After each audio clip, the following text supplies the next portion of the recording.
Thank you very much for giving this opportunity on personal behalf as well as the bank I represent.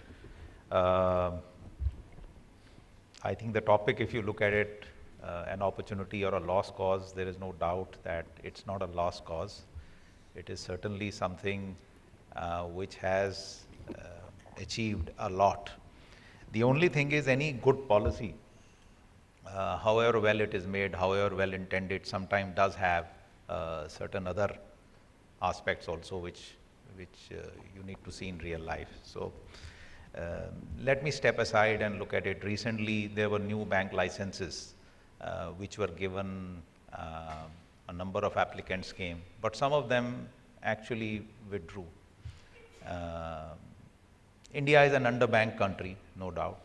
More than 50%, 60% of the population does not even have a bank account. The regulators must have a look as to why is it that some of the players withdrew. Are we making banking an unattractive kind of a play in this country? And what are the reasons for that? If we step aside and also look at it in international context, India's priority sector norms are unparalleled actually. Even some of the smaller countries, less developed countries, have far less kind of a credit push. Are we causing a financial repression where almost half the money which goes into the bank's hand actually have to go into CRR, SLR and certain sectors. So I think quantum is something which needs to be looked at in view of the needs, in view of the fact that also we want to create some large international banks. Are we making banking less profitable in India than elsewhere in the world? So I think we need to look at it. We need to look at it holistically, not just from the priority sector point of view. There is no doubt that more than half the population of this country, directly, indirectly, is engaged in agriculture, therefore it is a priority. But at the end of the day, the contribution of agriculture to the economy, GDP, is gradually coming down. Is the push really working, or do we need to create some kind of a pull factor? Take, for example, 30% of the agricultural produce in this country goes waste because of lack of infrastructure. So how do we make sure that agri infrastructure also qualifies, and not just the basic infrastructure for storage of goods, but also food processing? At the end of the day, maybe food processing in rural areas rather than just the urban areas is something which can qualify, and that will create a pull factor. If the farmer is able to sell the produce at the right price, if there is a processing capacity, the agro produce will not get wasted. If it doesn't get wasted, obviously the farmer will get the right price. So I think it has to be seen in light of the changing real life scenario that we have in front of us. MSCs, obviously anywhere in the world, even United States of America and some of the developed world, a significant part of exports, GDP gets contributed from the MSC. So there is no doubt that MSCs do require funding, but there are associated kind of factors which the government needs to look at, which is the ease of doing business, the ease of actually setting up an enterprise, the tax structure. On the financial side, there are certain areas like credit insurance and credit guarantee schemes, how wide they are, how big their coverage is.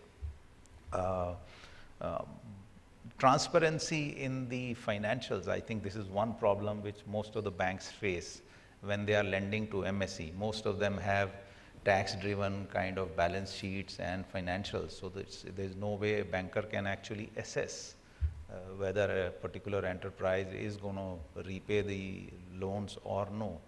So how do we make sure that the MSE sector actually comes forward, pays its taxes, maintains books of accounts which are easily understandable?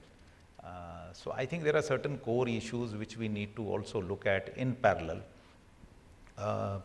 I will also come to some of the other aspects which we were discussing before the session. I think India's is changing at a much faster pace today than we actually think, within our homes, our organizations. More than half the population is below the age of 20. Their aspirations need to be met. There are challenges, there are social problems. Does the list of priority sector only need to have agriculture, MSC, housing, or there are other sectors which are equally important? Take, for example, renewable energy. I mean, we are importing coal, we are importing, crude. It is causing other kind of problems, which is our current account deficit. So renewable energy, for example, can, and we get enough amount of sunlight in this country. Shouldn't renewable energy be part of priority sector list? Likewise, healthcare, for example, number of hospitals, number of beds which are available per 1,000 population is probably the lowest in the world. Shouldn't healthcare also be part? And in normal course, the flow of credit to some of these sectors is not happening because the payback period is much longer. Setting up of educational infrastructure, whilst education loans are qualifying as priority sector, I mean, if we look at, let's say, even South Bombay where I stay, I haven't seen how many new colleges or schools have been set up. All of us have to struggle to get our kids into a good school. There are only some of the schools which are available. Why is it that setting up of a school can't be counted as a priority sector? Skills development, I think we were discussing, enough said about it even in the PM's speech. I think skills development is another area which can lead to job creation. So I think it has to be a dynamic list. The other aspect is around the efficiency of delivery. It has to be a strength-based approach.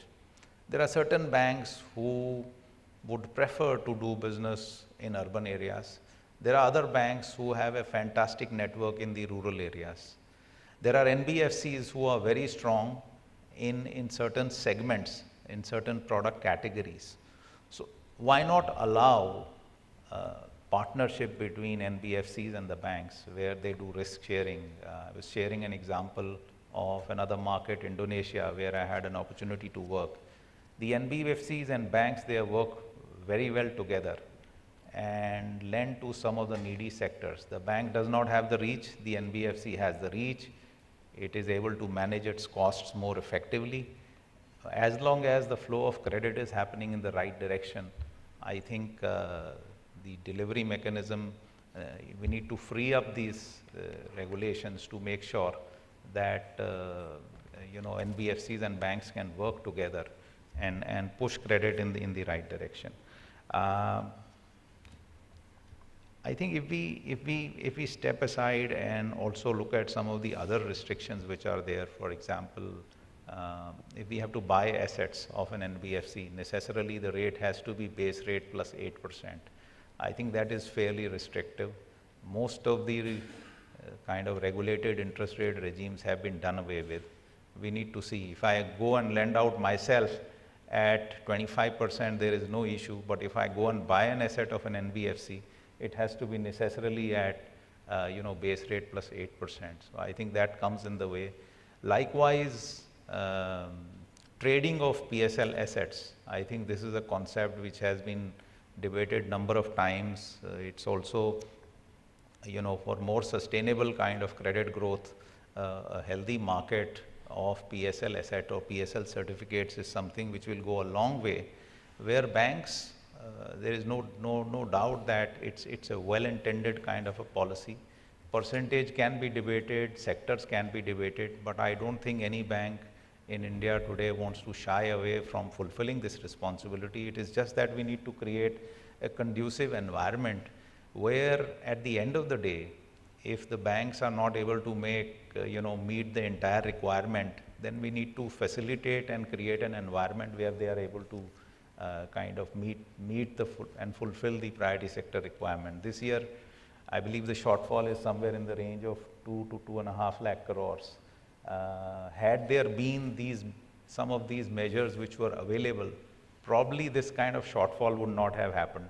And it is actually not leading to the right kind of credit growth, because the absorption in RIDF itself is about a third of the shortage. So in RIDF, what you're going to take away is only 80 to 85,000 crore, while the shortfall is 2.5 lakh crore of priority sector assets. So I think if we take some of these steps, it will go a long way in creating a more conducive environment. And I think the efficiency of the policy will also be far greater. Thank you.